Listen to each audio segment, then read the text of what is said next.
Right, so that's the end of my run this morning. I took a little run down by Port Sunlight Soap Factory there. I forget what this past course called. I want to say Leavers Causeway, but I think I'm wrong. So yeah, this is day 2 on the app. The app runs for 3 days. I want to do 5 days workout a week. So Kane Rowlands, friend of mine and a fitness instructor on this app, and he commented on my last video. You should go check him out. He'll be watching this. Like, I mean, I imagine my audience is probably smaller than his, but go check him out anyway. He's a good guy. He said to try and pair this in his comment. I think he said with sort of sit-ups and press-ups and resistance or strength training. So my aim is to do 5 days a week, have the weekends off, get up early before work or school runs because I'm on maternity leave at the moment. Got a newborn Baba man. He's beautiful. But my plan is to do 5 days a week, especially while I'm on maternity, keep myself moving, get myself fit again. So I'm going to do that. So I'm going to listen to his advice. I'm going to do some sort of like strength and core and resistance training around the house, whatever I can do around the house. I do have a gym membership, so I might go and do some evenings in the gym on top of this as well. It's just the confidence. I know I'm a lot weaker than I've been a long time, and I guess I'm a little nervous to start lifting weights with an audience. Not that anyone ever watches you in the gym. That's all self-confidence and in my head. Just walking back now. But yeah, I'm going to do that. I did want to try and do a little bit on mental health. Part of the reason why I'm doing this, obviously, I've got really bad low self-esteem at the moment. You ignore my beard video. My wife is actually incredibly supportive, loving, caring, and yeah, she sorry, got an itchy nose. She's my world. Obviously, shaving the beard was a shock. I always knew it would be because she liked the beard. So the reaction was funny. But she's kind of getting used to the face now. I'm not, but I'm never used to me.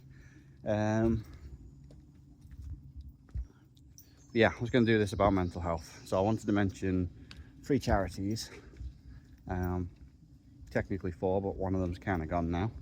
So a few years ago, about 12 years ago, when I came out of an abusive relationship, but a few years ago I went to a charity called the Paul Lavelle Foundation, and what they do is they support men who have been victims of domestic violence. Obviously, I'm nervous walking around. There's got a corner coming up, and I'm just thinking there's going to be someone around there, and I'm just going to be jabbering shit to myself. Mind you, everyone does nowadays. So obviously, I went to the Paul Lavelle Foundation. They've helped me to no end. Unfortunately, they weren't able to help me with something else that happened in my life. Because it's hard to go somewhere else when you've built up sort of trust with a counsellor or a therapist. But then from there I had to go to a charity called RASA, R-A-S-A, on the Wirral. I think they're also based in Liverpool. They helped me with another thing, which you can just Google what they're about, because I don't want to go on to that right now. I'm not ready to talk about that. But I do think it's important that men who have suffered either of those things speak out, get help. There seems to be a lot of shame, a lot of assumptions that we're going to be viewed as weak or just not believed, and yeah, sometimes it does feel that way. Some people will never will never back you. They'll never take facts or truth for what it is. So that is what it is. You've got to find the support system around you and try and block out those people.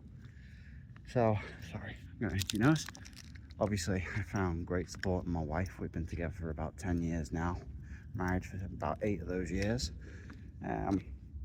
We've got 4 beautiful kids together. One of them's my stepson, so he's not technically mine, but his dad was also abusive and got caught with certain material and is now locked up.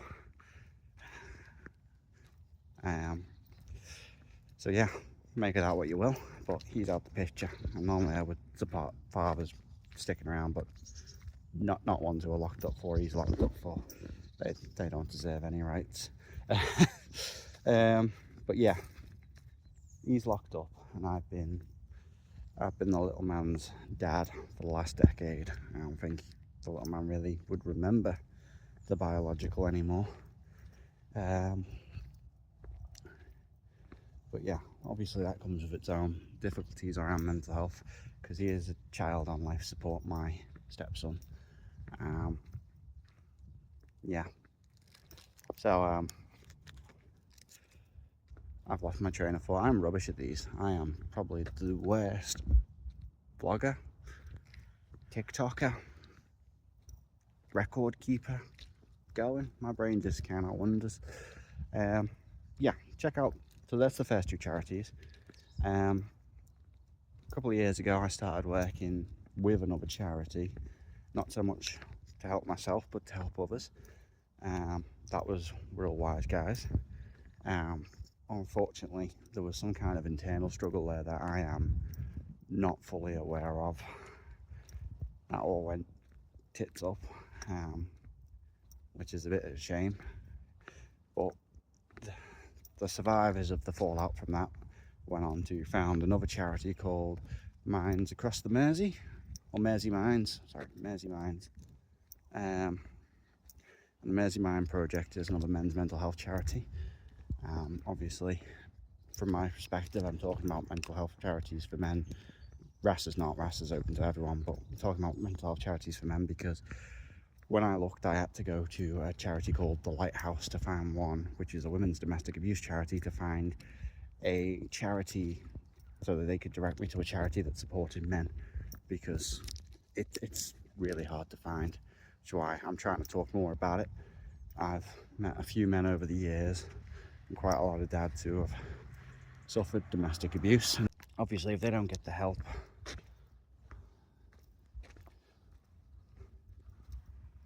right, this has turned into a long video. I'm probably gonna end it where just before I cut it. Watch it back now.